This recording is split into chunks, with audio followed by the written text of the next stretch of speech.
1. So I am a cancer researcher and a guest professor at a university's School of Medicine, teaching my specialty, imaging. Besides the usual acquisitions of medical images using MRI, CT, etc., imaging has a lot to do with image processing. Some days I'm just a glorified programmer and IT guy.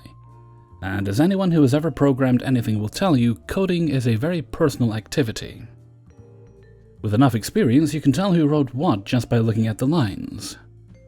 I'm also in my late 20s, and I'm not native to this country, and it's my first semester as guest professor. So some students look at me as this inexperienced, gullible foreign guy. As part of my module's grading, the students have to submit 2 reports that weigh 10% each of their final grade. These reports are about image processing, and they have to code a fair bit. As usual, there are students that make an effort, some do minimal work, and then some cheat and copy.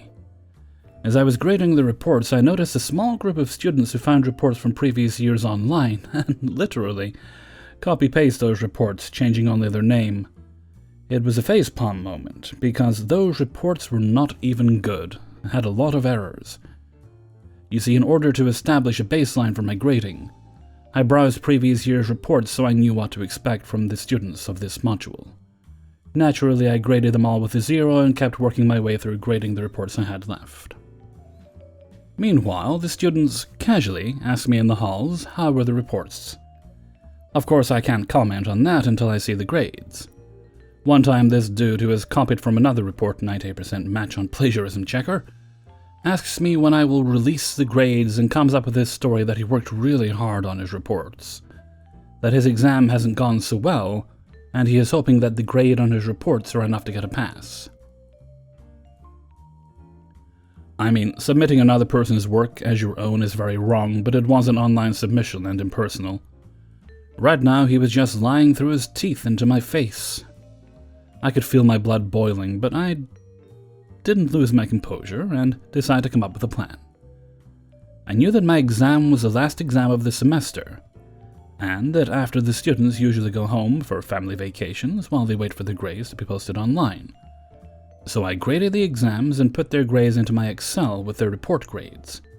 4 students had 0 due to cheating on their reports, and if I graded their reports with 50% of the max grade, they would barely fail the module.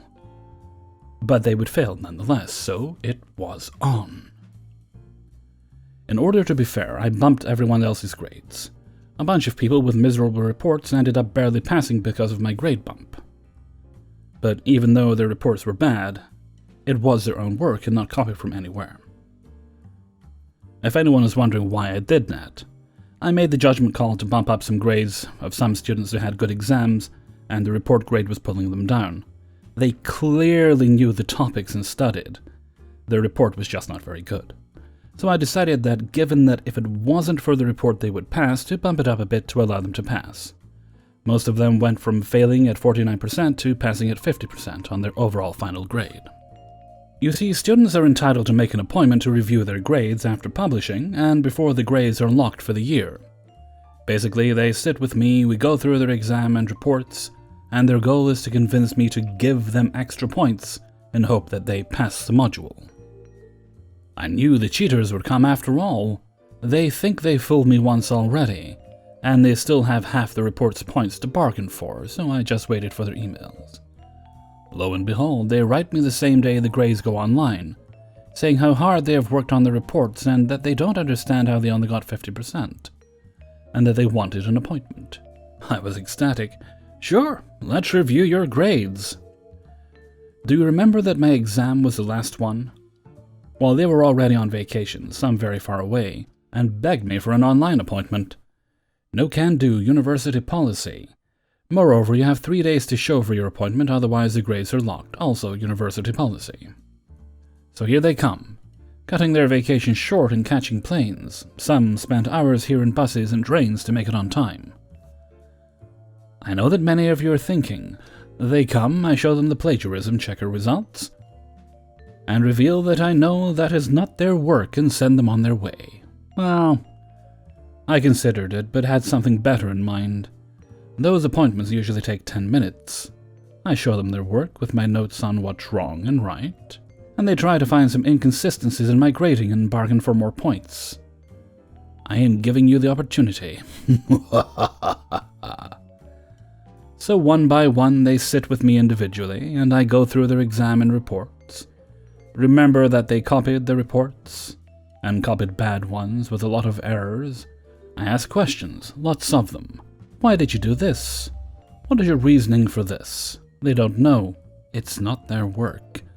They mumble random stuff because they don't know what to answer. Point by point, mistake by mistake. I explain why it was wrong, how it should be done, lecturing the same material they had already been lectured on during class. I make it long. I make it boring. I make it painful. I spent hours with each one of them throughout those 3 days.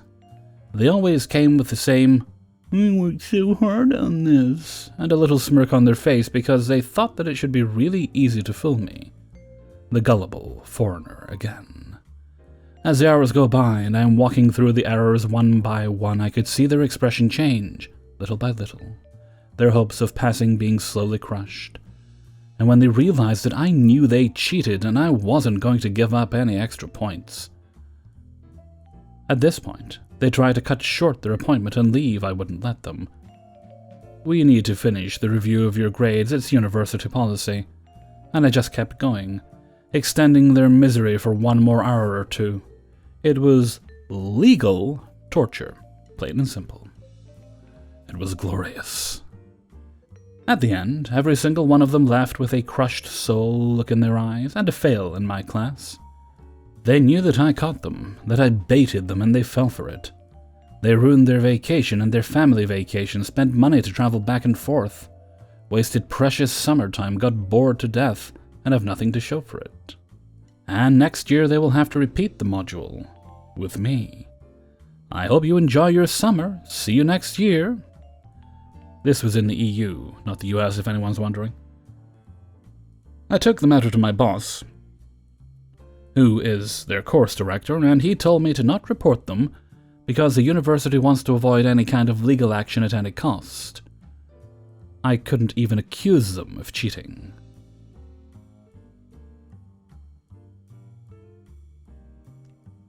Two. Many years ago, I worked in the back office support in a large office with lots of departments. Generally speaking, we had core hours, especially for lunch. Core lunch hours were between 12 to 2, meaning you had to take your lunch sometime between 12 to 2. Different departments had different rules for lunch depending on their needs. For example, the call center had a strict rota for when people could take their lunch, since they needed constant phone cover. However, I was in back office support. Things were a lot more relaxed because we rarely took phone calls. Most of our work came in the form of tickets and tasks logged through our system, and emails from other departments with general queries. The only requirement was that at least one manager and 2 members of staff had to be there at all times, in case a colleague from another department needed to see us, or in an emergency, call us. So generally, we could take our lunch anytime we wanted, as long as it was between 12 to 2. There was no policy telling us when to take our lunch, aside from one I already mentioned. I would always take my lunch at 12:28. The reason was I actually wanted to take it at 12:30, but one of our call centers was the floor above us, and they stampeded down the stairs at 12:30. I had been in an accident some years ago that gave me issues with my back and hips, so I could be a little unsteady on the stairs, so I left at 12:28, so I could avoid the call center stampede. I suppose I could have gone at 12, but the staff canteen was never set up, and never had food ready at 12, hence why I left at 12:28. Now, I always restarted my work at exactly 1:28, sometimes a few minutes earlier. An hour was far too long for me, so I was often back at my desk nursing a coffee, while scrolling through my phone, which we were allowed to do as long as we were on break, by around 1 p.m. as well.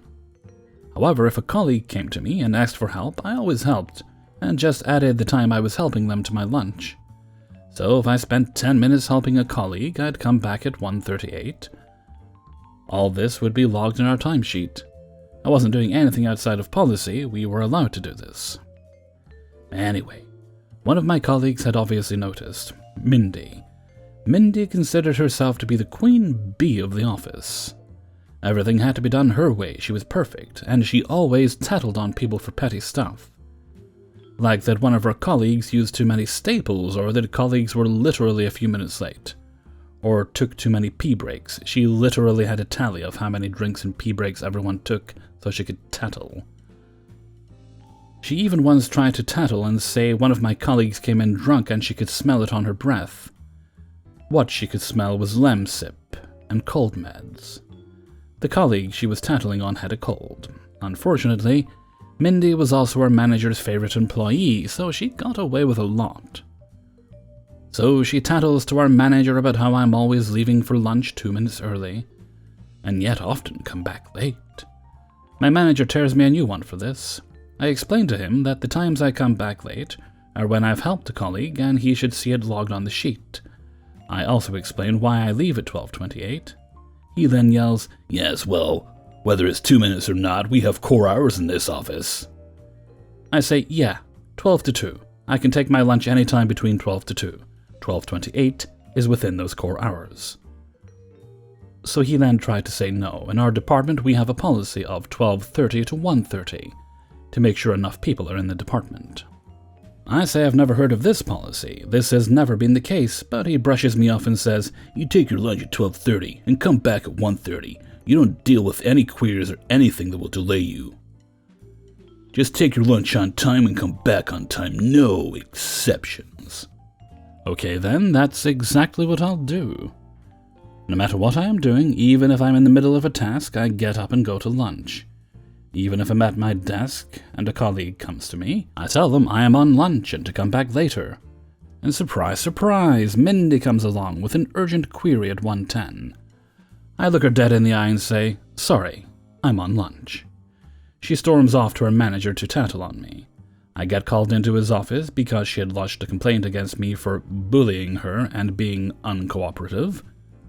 Mindy is in the office with my manager acting as a mediator. He asks why I refuse to help her. She's grinning maliciously with her trademark "you're gonna get it" face. She spoke to me at 1:10. I had 20 minutes left on lunch. "You said the policy is lunch 12:30 to 1:30, no exceptions," I said, smiling. Mindy looked like she wanted to slap me, and my manager was furious but knew he couldn't do or say anything because that was what he said. Eventually, the manager ended up being promoted and moved to another department. Our new manager had no patience for Mindy's excessive tattling, and at one point shouted at her, "This isn't primary school and I'm not your teacher. Go back to your desk and focus on your own work instead of everyone else." The new manager also rescinded the no exceptions BS policy my manager had made on the spot, and as long as we came back on time and didn't leave the department understaffed, she couldn't care less when we took our lunch. 3. To set the scene, I was working for a then cable TV company. The call center I was working at had been filled with guys poached from dial-up support companies countrywide to support this new super-fast broadband that was being trialed in the country for the first time. 500k connections, woohoo! I say this because that meant that our call center at the time was full of some of the best support engineers anywhere in the country. Some of the most intelligent people I've ever known. Anyway, after about a year there, 4 of us were asked to look into complaints sent to the managing director, hereafter known as Big Boss, about the service. Most of these were original brand Karens of the day, but occasionally, the customer complaining was someone rather important, and they needed the special touch, so to speak. Turns out the 4 of us had quite different skills but complemented each other perfectly, and before long, we were firm friends with the Big Boss's personal assistant at head office, and had very good reputations to boot after some devilishly difficult issues. Oh yeah. This is before Google, so being good meant you knew your shit, not just how to look it up. It was a great place to work. Turnover was practically zero. The fact all our staff were experienced before getting to us meant that we knew what we were getting into. Then came the new director, hereafter referred to as A-Hole. A-Hole had come from another call center in the company, a customer services call center. He was also completely inept technically. Seriously, the guy once told me that directors don't use Excel and only Word, so I needed to copy all the spreadsheets into Word so he could modify the content and pass off his bullcrap figures, showing all was well. He didn't understand how Excel worked, as it transpired. Anyway, all was not well. In the short time he'd been there, he had alienated most of the best staff. He had tried to turn the staff into script monkeys, as he wanted every case fixed in X minutes. We were rebuilding TCP and IP stacks, hacking registries. Hell, we even talked a few people through Windows 98 rebuilds. You ever try to talk your gran through changing a ringtone over the phone? Now try imagining getting gran to rebuild Windows after MacShift and Spymantech. Competed to see who should screw up her machine faster. Now try doing it in 10 minutes, or get hauled into A-hole's office to be screamed at for fucking up his figures. Morale was utterly obliterated, and we started losing good people. Head office knew something was wrong, so sent word down the line the big boss was coming for a meet and greet. That line went through A-hole, so of course on that day, some of the more vocal amongst us were roted off. Those selected to meet the big boss were, I think the nice word is, sycophants, or people who were instructed what to say and followed out of fear. Upshot, Big Boss went away thinking all was well, and there must be some other reason for the issues on site. My breakpoint came when my team was given an impossible task. By this point, I'd already handed in my 30 days, was about to become a dad, so needed to get a proper career going. He wanted a flow diagram of every possible fault we were dealing with and its solution, and he wanted it all on a single piece of A3 paper. We objected, he demanded, we failed. We got reamed, our manager got reamed, and let me tell you, she defended the hell out of us. We tried in vain to explain the nature of the calls, to explain that the reason we paid these very clever people to do this job, because they were essentially playing tech support to a nation of people who had turned a computer on for the first time ever today, did something they didn't even know was stupid and broke their machine. That means their internet didn't work, hence our problem. His response, at a volume comparable with a tornado jet taking off at full burner: "I don't give a fuck. Let me get this through your stupid fucking heads. You are nothing, and I'm a director, and when I tell you to do something, you do it, or I will fire every single one of you. I can replace any one of you anytime I want, because you are nothing but cattle. Now get the fuck out of my office." I went home livid. My girlfriend at the time, pregnant with our first, worked in the same office, so while I was getting out, she would have to continue to deal with A-hole.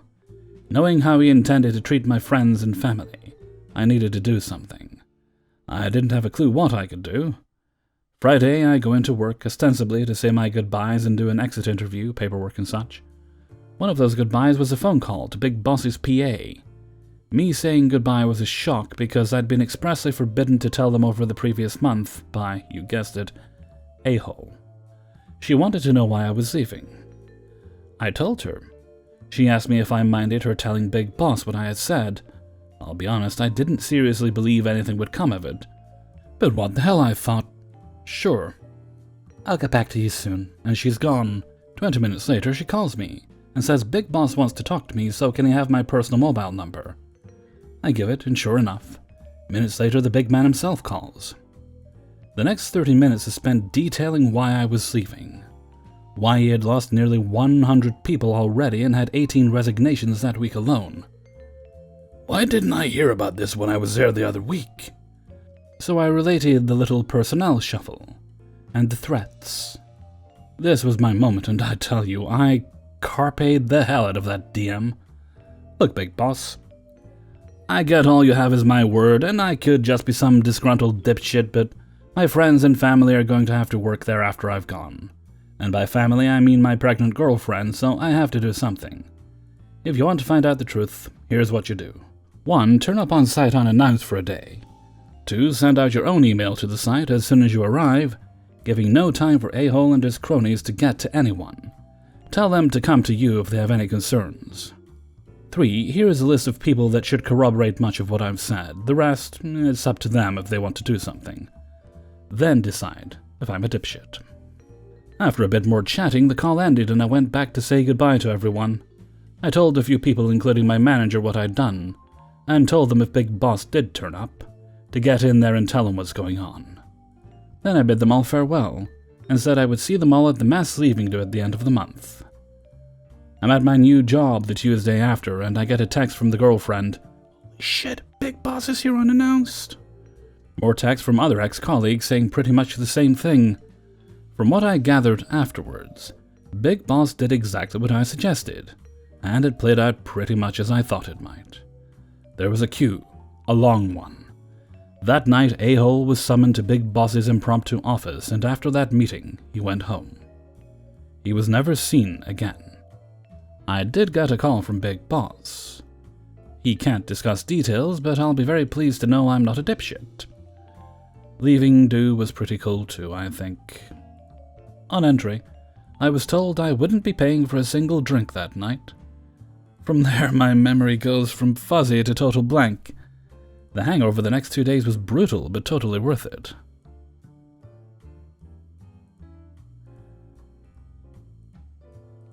4. I just want to clarify before we go on that I'm from a small country in Europe. The laws and regulations here are different than in the States. We have a government agency here that has everything to do with registering companies, and they do keep track of who's who. If you're a startup guy who leaves nothing but burnt ashes behind you, you cannot do it here. You have to register the owner and members of the board of the company if there is one. If you have a prior history of failed companies or you've broken the law in some regard, you are blacklisted at that establishment. I've worked as an independent contractor in the IT field for over 20 years, doing all manner of things, from creating simple HTML sites to managing a big hotel's complete IT infrastructure. One of the many clients I had back in the day I was coding biggish custom websites was a rental company. Now, I had heard a lot of warnings about not working with this guy that owned it. He had a reputation that he was sharp as a tack, backstabbing and conniving. He was a lawyer, after all. So I went into the partnership with that in mind. He wanted a new website for his renting gig, where people would list their home for rent, renters would sign up and pay a subscription to the site, and he would get the whole lot. Nothing out of the ordinary there. So we make a pretty good deal on paper, we sign it, and I get started on the project. Coding everything in PHP goes well, but he demands suddenly that I show him progress only a week into the progress. He wants to see the website front now. This is just the tip of the iceberg. I tried explaining to him that the front-end work isn't scheduled to start until after 6 weeks of back-end programming, and that I only had pure code to show right now. The contract we signed clearly states this. He then gets on his high horse and demands that I put everything on hold to do the front-end first, design and then program. I, being really young at the time and fairly naive, agreed to do this, asking for it to be added to the contract as an addendum and start working on the design now. Now, the contract stated that I was given free reign of the design decisions as long as I maintained the same color scheme and used the same logo on the site. So I make a first draft in Fireworks. This was back when it was a Macromedia product before the Adobe acquisition. And within 2 days I show him. He's not impressed, and demands a different direction and sets up a list of demands. I, as always, aim to please the customer and do just what he wants. I design a new layout with his list of demands, but he doesn't like that either. That's how the next 3 months go. A never-ending cycle where he is never happy with anything. Now, close to 4 months into the project, he demands to see a working showcase of the back end. I point out that he himself changed the order in how the project was being done, and had demanded that I do the front-end design first instead of the back-end, as stated in the contract.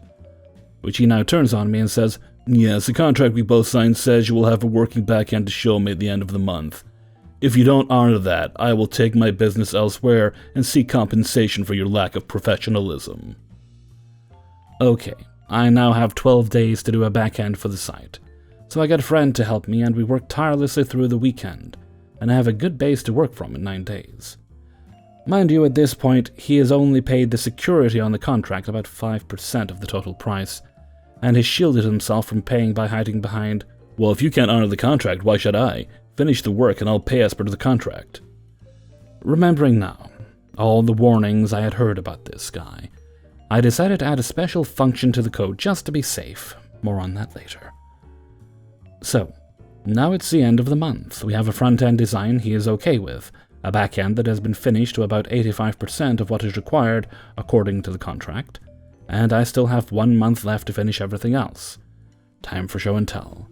Since I was working on this development, I was running it on my own server and showed him this in a browser on his computer. I mentioned to him that since I only had 512 kilobits upstream from the server, it might lag a little. But it wouldn't when it would be put on the productional server he has his website on, at his hosting company. He says that's okay and the demonstration goes on. As I'm showing him the site, both front-end and back-end, I can see he's immensely happy with it, although he would never say so out loud. He is trying to hide his smile that pops up regularly, and his eyes gleam with all the added ways he can now start making money from. Anyway, he now says that it's way too slow, this is wrong, blah blah blah. I want you to put it on my production server and see how the speed is. Okay, no problem, I can make that happen. Please pay 50% of the contract and I'll get right on it. Okay, I wait a few days, and then I get an email from him where he includes a forwarded message from the bank, detailing a transaction from him to me on the amount of the 50% I asked for. So I push the system to his production server so he can take a look at it, under beta, his domain.tld. I then send him an email stating that he can try the system with the supplied credentials. What he doesn't know is that I knew he had been fishing around for another programmer to do this project, to pick up from a lazy deadbeat who couldn't do anything right. So I knew he would most likely try to screw me. What I also suspected was that the email he sent me as transaction proof was a fake, which it ended up being. PettyRevenge 1. Remember that small function I mentioned? Well, what it did was if user X, his user, tries to remove user Y, my admin, from the system without one setting being changed in the config first, the system will first delete and purge the database, and then remove all the documents in the web root. Well, not 5 minutes after he reads the email from me, he does just that. He tries to delete my admin user from the system to lock me out. Guess who has nothing of the project left? He does. PettyRevenge 2. Since it is considered forgery to spoof an email, especially from a bank, I sent the information to the authorities, and he goes under investigation by both the police and the bank lawyers. PettyRevenge 3. I sold the system to a competitor of his for a better price than originally contracted to him. And last I knew, he was now blacklisted from owning a company, as well as he lost his right to work as a lawyer. I only got that 5% he paid at the beginning, and for working for just over 5 months on his project, that's hardly anything. But the knowledge of his demise will keep my heart warm for the rest of my life. 5. This happened in the early 2000s.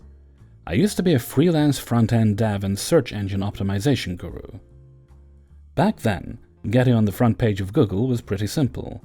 Link exchanging was popular but risky. I never did that, but I did have a single website that had serious page rank clout, due to it being linked as a trusted source, directly from one of the top and most trusted websites in the world. I would use this website for the best clients to get their page rank and search engine position leapfrogging other older and more trusted websites. One day I was approached by someone I'll call Bob. Now Bob sold travel packages. He needed to revamp his basic existing website, with a complex website built with pretty tricky back-end coding. I could do the front end, but I had to hire a back-end dev to build the functionality. Bob had a major launch in a month's time, and it had to be ready. I usually ask for 25% deposit up front, but Bob said no.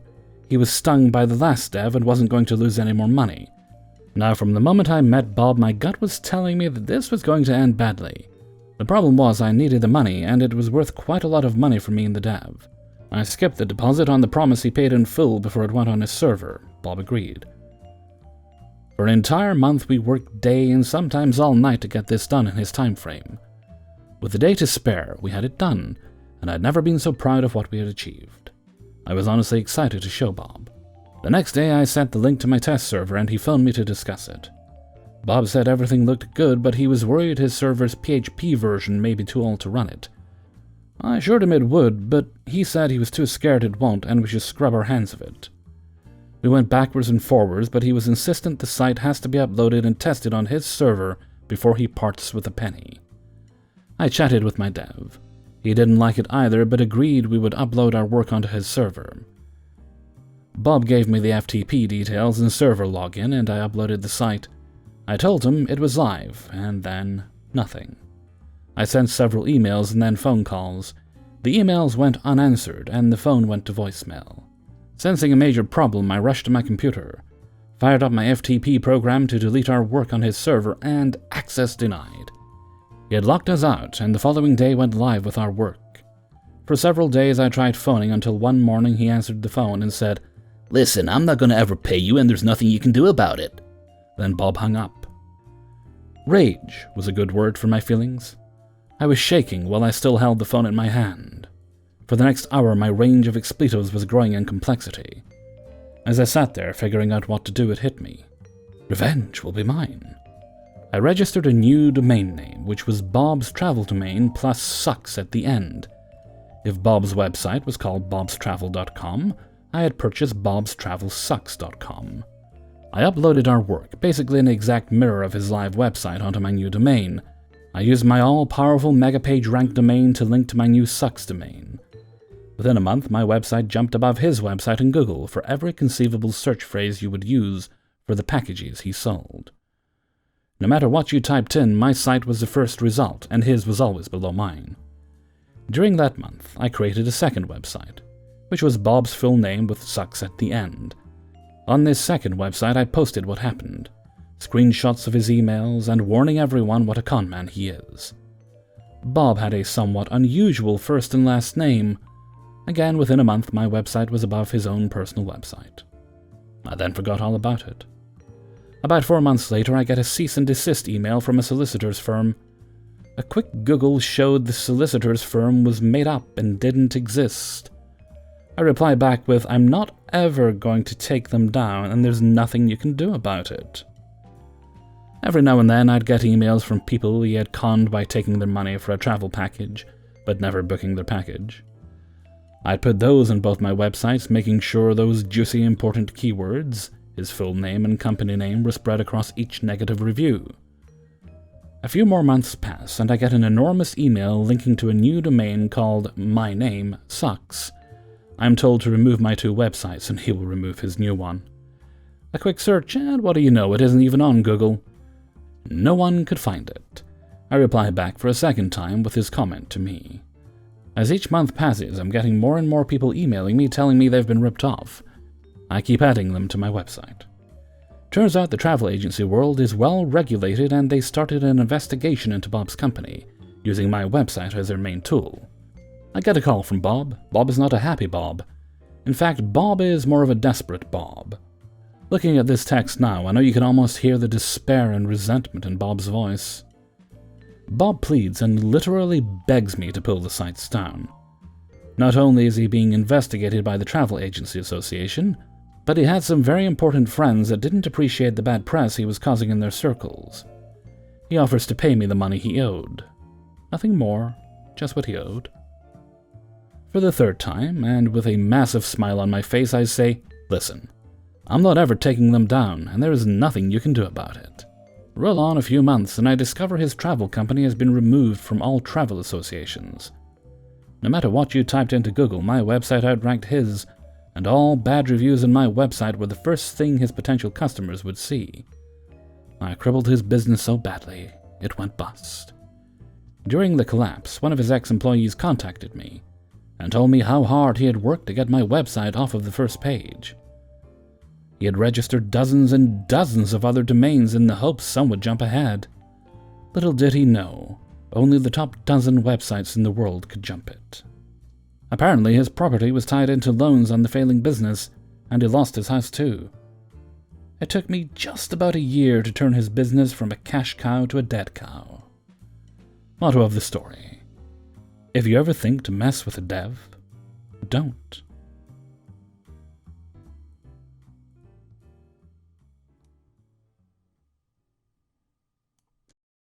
Hey everybody, Hellfreezer here, and thank you very much for listening to Revenge is Ice Cream, number 90. And thank you very much to everybody who allowed me to use their stories in this video. If you enjoyed the video, then please do like, subscribe, and comment in any fashion that pleases you most. And if you wouldn't mind, Share the video around with your friends and family. That greatly helps the views on this channel. Okay, where are we? We might have some exciting shenanigans on Saturday during the stream. Well, exciting for me. It might horrify some of you. We'll see. Okay, and with that shorter little outro, because I'm hot and have a headache, I'm going to wrap things up there. So until next time, thank you very much for listening, and take very good care of yourself.